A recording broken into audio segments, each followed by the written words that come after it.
Hi, this is Mindy Lighthipe, and today I'm going to be talking about pen and ink techniques. One of the things I'd like to do is to first start with the supplies.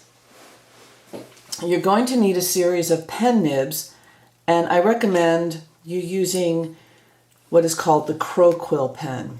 Here I have lined up a few of the pen nibs, and this is the holder that it comes in. The holder is sort of your standard UPS brown. It's not the most attractive pen nib holder, but it is one that's readily on the market. It's made by Hunt Speedball, and it comes sometimes in packages, or you can get it.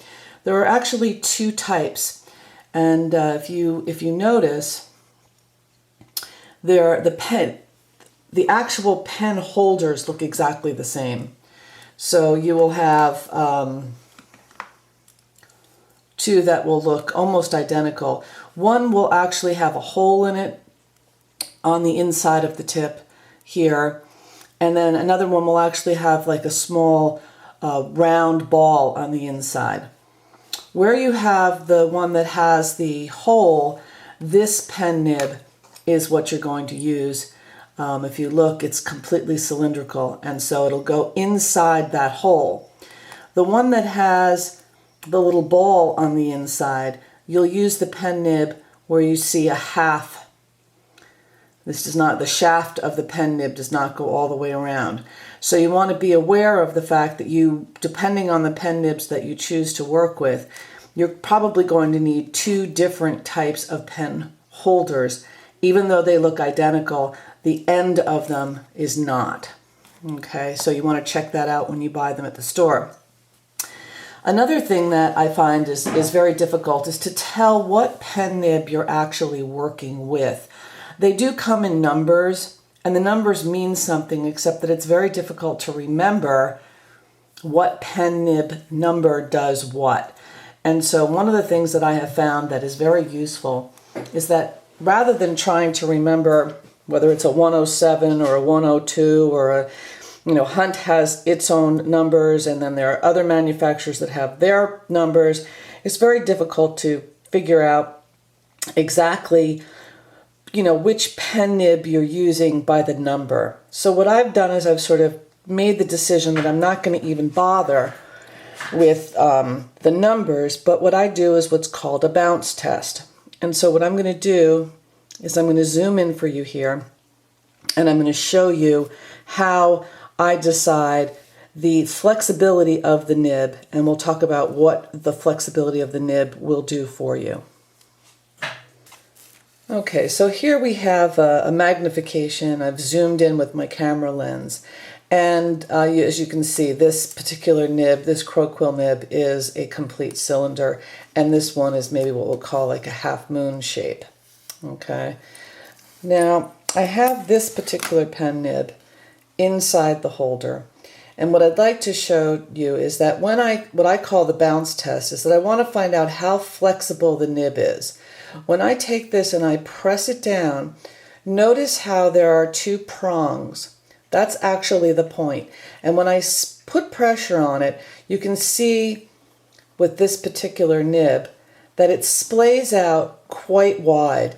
This is an extremely flexible nib, which means that it's going to create a very thick line. So you can see the width between the 2 points. That's how wide a line you can make. The harder I push, the more the two splay out, and it will then produce a thicker line. The less pressure, they come together, and it will make a thinner line. Now here's another pen, and this one does not have as flexible a nib.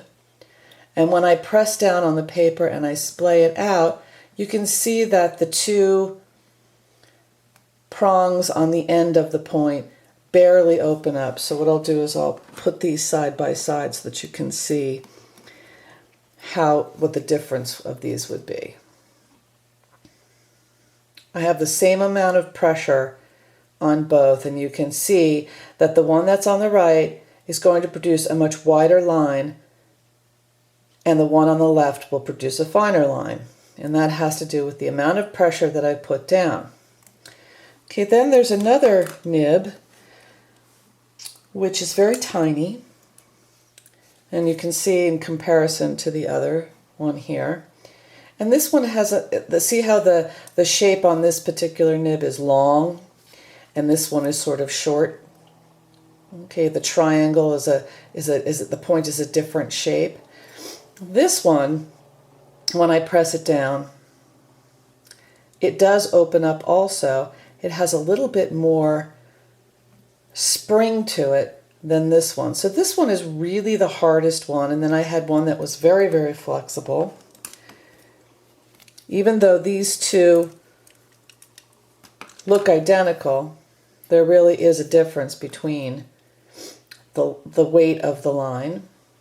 Okay, and then I have this small one. As you begin to progress, you can try different pen nibs and see what you like better. But I just wanted you to give you an example of that really it's the flexibility of the nib that you're looking for, and not necessarily a number. I mean, if you get to the point where you remember that your 102 is always going to be the pen nib that you prefer, then you could go ahead and just purchase that one. But in the beginning, I have given you a list of pen nib numbers, but when you're looking for something, say, this one's too bouncy, or this line is too thick, you can then go and just do this little bounce test, and it'll help you to figure out which is going to work better for you for the technique that you're doing. Okay, so that's the Crow Quill pen. And then we also have, you can use, the one is a micron pen. Okay, and then there's also the Copic multi-liner, and both of these are different manufacturers, but they come in different weights. This one is a 0.25, which is the diameter of the line that it's going to make, and this one is a 0.05. So you can see that the different manufacturers are going to have different weights, even if the size of the line might be identical.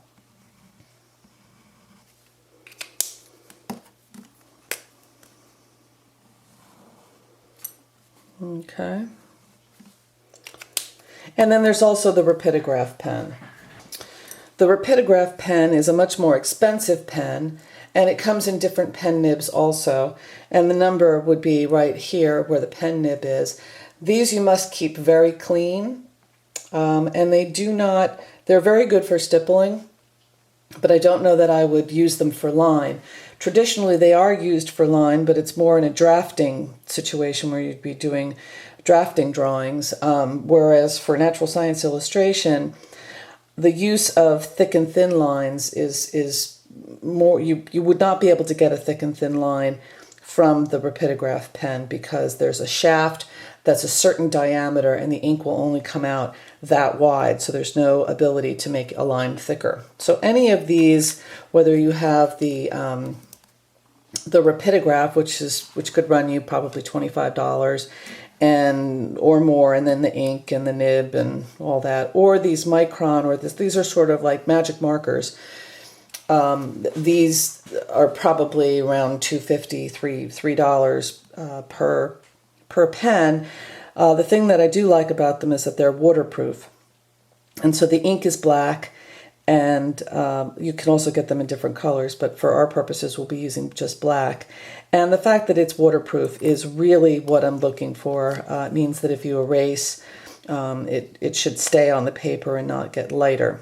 So those are the actual pens that we will be using.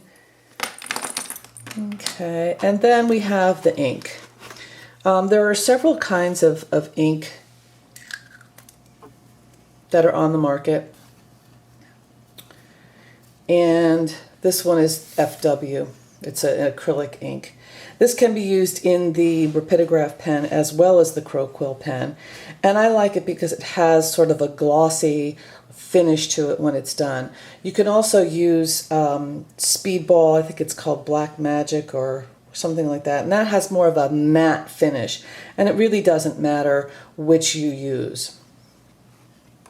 Okay. The other thing that I have here is a sponge, and this, I recommend a sponge to take your ink and place it in here. Okay, so what I've done is I've taken a large kitchen sponge and I traced the outside with a pencil, and then I took an X-Acto knife and I cut out this area here so that I could place my ink down on the inside like this, and I actually carved a little hole here so that when I take the eyedropper out, I can actually place it in here, and it'll have a place to keep this so it's not rolling on the table, and a place for my ink so that my ink doesn't start to move. As you can see, I've got lots of different spills here. I have a cat, and the cat likes to come in and mess around with me when I'm drawing, and so it's pretty aggravating and it can really mess up your drawings. So I've done this because it makes it difficult to tip over. Okay, another tool that I find very, very useful. This looks like it's a magnifying glass, and it's actually the reverse. It's what's called a reducing lens. And so I'm going to demonstrate this by placing this pencil on my paper. And when you look at it, the further and further and further you go away from the pencil, the smaller it gets rather than the larger. When it's like this, it's about life size. And as I do this, it begins to get smaller and smaller and smaller. Now, why would you want a reducing lens? Why you would think that you would want to be able to blow something up so that you could see it better. But the reality of it is that most pen and ink is done for reproduction. And so if I had an illustration that I wanted to do that was going to be in a publication like a book, I would have and the image was supposed to be 2 inches by 2 inches. I would then have to do my illustration 2 by 2. That's very tiny. So normally what I would do is I would blow that illustration up, and let's say it would be much easier for me to do the detail in a 4 by 4 drawing. So 4 inches by 4 inches seems a little bit more reasonable to me. But as I'm inking, I have to bear in mind that the image is going to be reduced. So when it's reduced, it's actually all of the little dots or the lines will actually get closer together. And as they get closer together, it becomes darker and darker. So one of the things is I can actually gauge how dark my drawing is getting by using the reducing lens. So rather than having to run to a Xerox machine, reduce the image down, it's a lot easier for me to just look through my reducing lens and work that way to see how, if it's becoming too consolidated, if the black images are becoming too close together. Okay, so let me give you an example of this. So here's a pen and ink drawing that was done by a student. So let's say it's starting to get very black in here, in this area here. When I take my reducing lens, I can actually see if it's too black or not. Okay, so to prevent me from going too far, this is why I would use the reducing lens. Okay, another thing that you're going to want is it's called a chamois, and it basically is a piece of suede. It's nice and soft, and it usually comes in this color. It's just a little piece of I don't know if it's sheepskin or what it is, but it's called a chamois.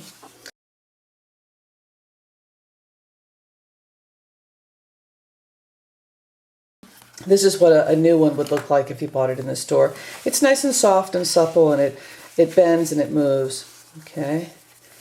And this is actually the one that I've had for years. And as you can see, I've got a lot of ink on it. But what I'm going to do is I'm going to use it to wipe the ink so that I don't end up getting a lot of splots on my paper. Okay, so if you had a piece like this, you might cut it in half and just have, I like to have something that's just small enough that I can have in my hand. This one is a little bit too big for me, but that's okay, it's new, and I'll probably cut it up when I get tired of using this one. The next thing that you're going to be needing is paper. And one of the things that you want to bear in mind is that you want to have a paper that has what's called a smooth or plate surface. So what I mean by plate, P-L-A-T-E, plate surface means that it is very, very smooth. There is no texture, because what you want is for the ink to sit on top of the paper. If you have a paper that, let's say, is a regular drawing paper, if you were to take a cross section of it, you would see that there is texture. And it would begin to fill into these recessed areas, and what would happen is that the ink would then begin to do what's called wicking. It would begin to spread out and not sit on the surface of the paper. So what you're really looking for is a paper that has a smooth surface. So if this is the thickness of the paper, there are no undulations. It's a very smooth, and that's why they call it a plate. So if you think of like, a dinner plate of porcelain or whatever, it's nice and smooth. And so it'll be called plate, or it'll be called Bristol, and or smooth surface paper. And so that's what you want, because you absolutely want that ink line to sit on the surface. A lot of times people will also use a material which is called Denryl, and the Denryl is actually a plastic sheet. It's almost like a mylar that is translucent. And we'll talk about that at another time, but first we'll start out on paper. Okay, so those are your bare necessities. Those are the things that you really want when you're first starting out. And actually in pen and ink, that's not a lot of investment. You're probably looking between $10 and $15 for your ink and your nibs, and possibly about $20 for your pad. The reducing lens, I don't remember how much it is. I'll have to look it up and see if I can find some information, which I can post later. But, and the sponge, of course, is probably something you already have. All right, so let's get started. One of the things that I have found is that when you have a pen nib that's brand new, we're going to go to the Croquill pen. The first thing that I'm going to do is I'm going to take my pen nib and I'm going to dip it into the inkwell, or into the ink, okay? You don't want to dip it down so far that you get the entire shaft. But what you're looking for is for the ink to fill into that reservoir. And as you'll see, the top of the nib has got ink on it. This is where your chamois comes in, and basically what I do is, without taking, I flip it over so that it's upside down, and I wipe the pen nib so that there is no ink on the surface, but there's ink in the reservoir. Okay, so now what I'm going to do is, usually you would hold a pen like this for writing, so a regular ballpoint pen or a pencil, you would probably hold it this way. But instead, you're going to shift your hand so that your thumb rests on the top. So these fingers here, actually I'm holding it between my thumb and my forefinger, and these three fingers that are underneath are sort of just being used to, I sort of rest my hand here, and I'm going to actually come down with the pen, and I'm going to pull it sideways by using my thumb to press up and down.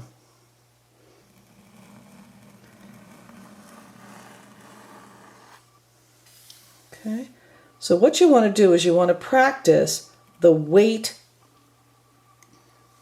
of your thumb, the pressure of your thumb. So if I start out very light, and then I press, you can see how I begin to get a thick and thin line.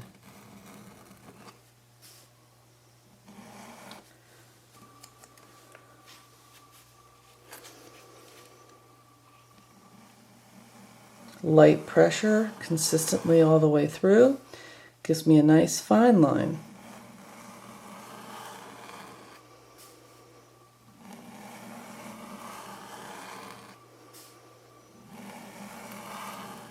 Okay, now one of the things that's happened here is that I've run out of ink. The reservoir has run out of ink. This is one of the things that you're going to want to practice. So I'm going to load the pen back up,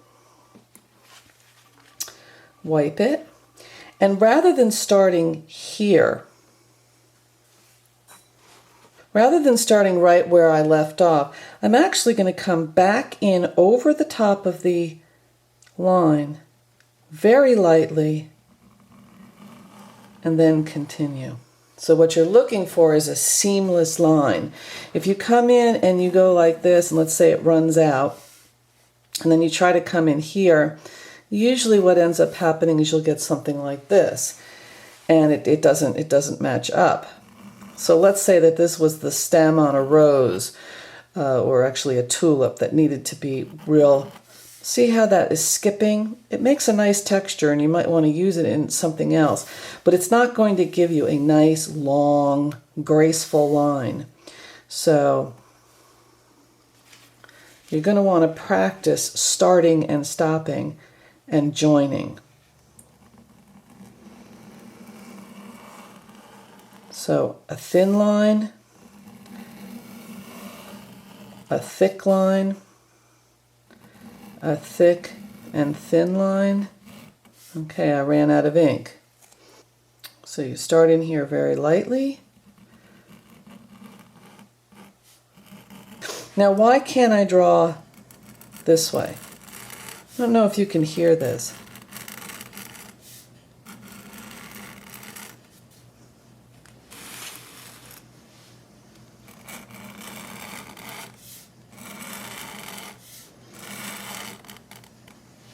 Okay, what's happening here, and I'm going to zoom in for you.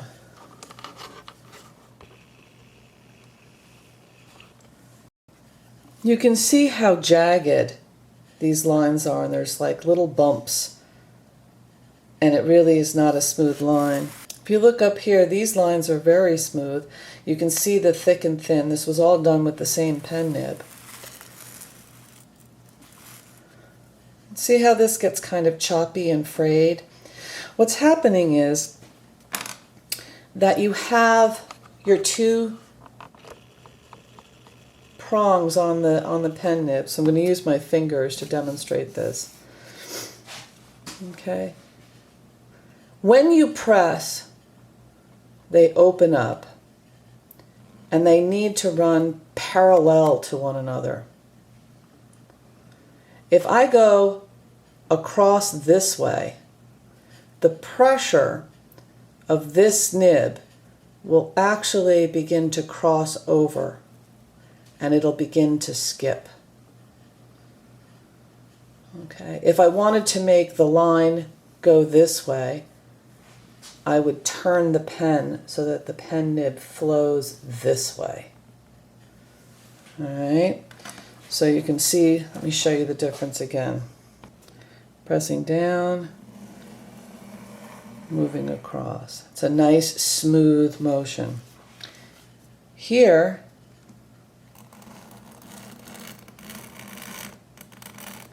you can even hear it as it begins. I've also, I don't know if I will even be able to see this,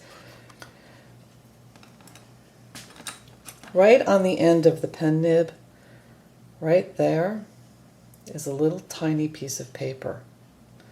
So what I actually have done is, as I've been pulling the line across, I actually pierced the paper and picked the paper up from those two pen nibs crossing each other.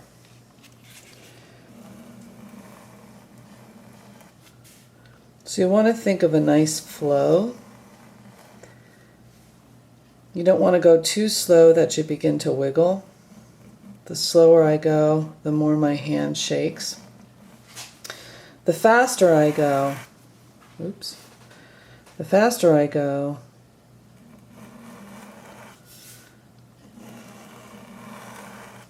the straighter the line.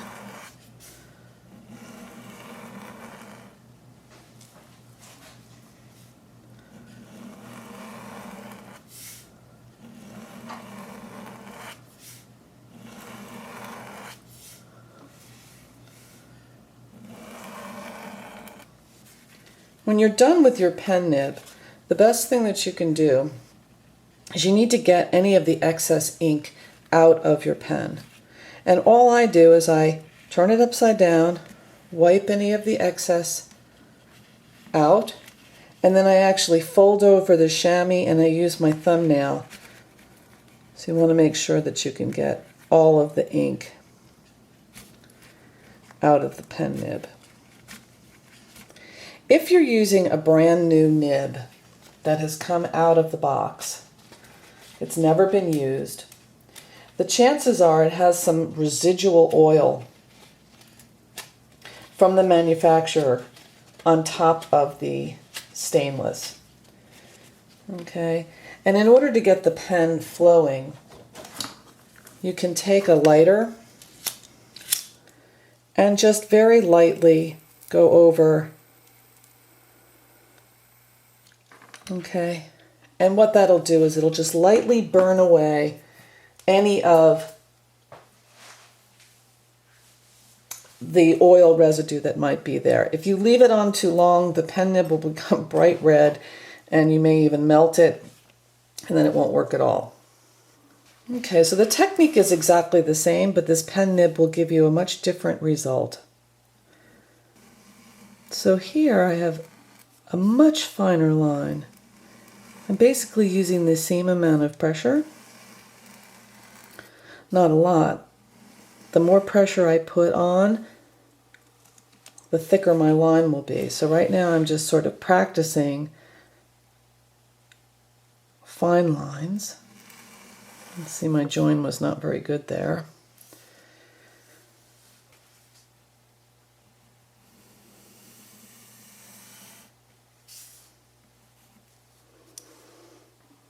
So believe it or not, these two lines were made with exactly the same pen.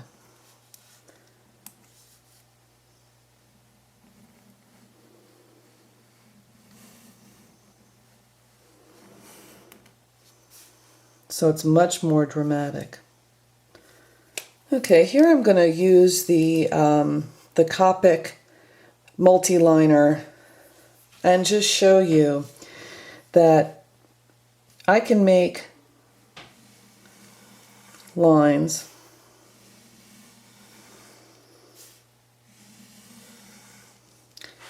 that are nice and thin,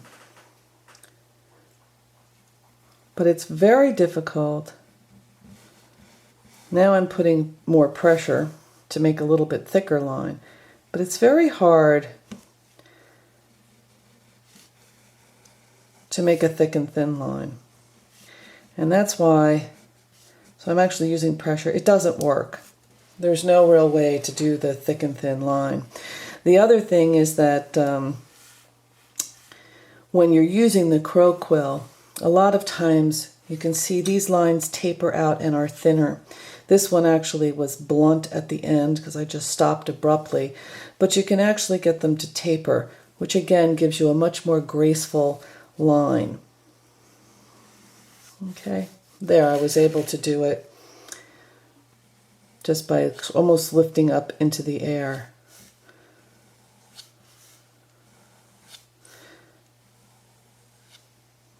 Okay, so it is possible to get a smoother line at the end, but it's almost impossible to get a thick and thin line.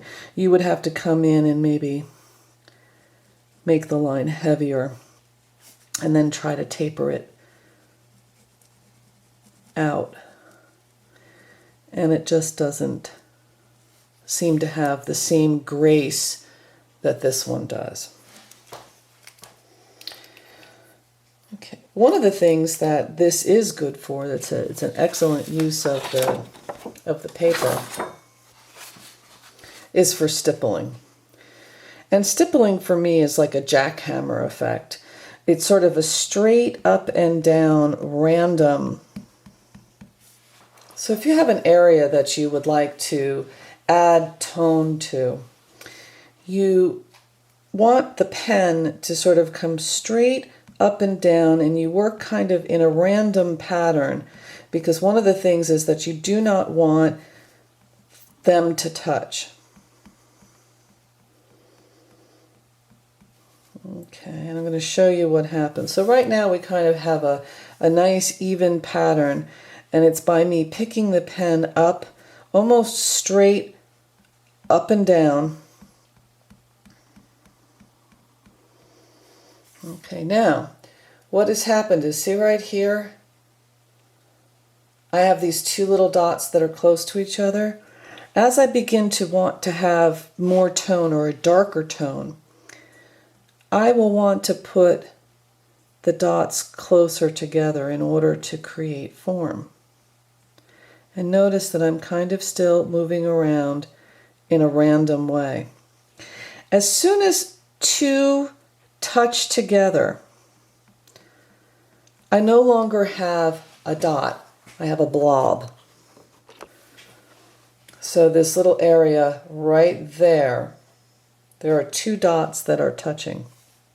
And it ends up looking like a tadpole, rather than it being a smooth, beautiful transition.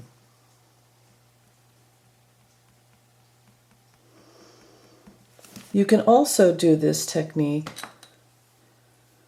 with your crow quill pen. It's a little, first of all, you need a stiff nib. You can't do it with the flexible. And it's the same process. It's the same motion of straight up and down in a random way. I tend to like to use the crow quill because I'm going to be going back and forth between line and stipple. And so for me, I don't have to keep changing pens, and the ink is going to be exactly the same. But one of the things that you have to look about is, if you have to be careful, is again, whether you're working with the rapidograph or the magic marker or using the crow quill, the motion is straight up and down, straight up and down. If I can end up getting flicks. And if I'm trying to get a nice even tone and I start to go too fast and it's starting to get, I will actually make a fleck. And you can see that that is not as smooth. You could use these as textures if you had little tiny hairs. Like for instance, if you were working on the leg of an insect and you wanted to show little tiny lines, you certainly could do that. But if you were looking just to create a nice quiet tone, you absolutely would want your dots to be almost a perfect circle and not a dash. Okay. And again, this is where your reducing lens could come in. You could say, you know what? Do I have my dots close enough together, or do I need to come in and ink a few more? So sometimes I will actually hold the reducing lens over the top of the work that I'm doing and add a few more dots where I think it might be necessary for it to be darker.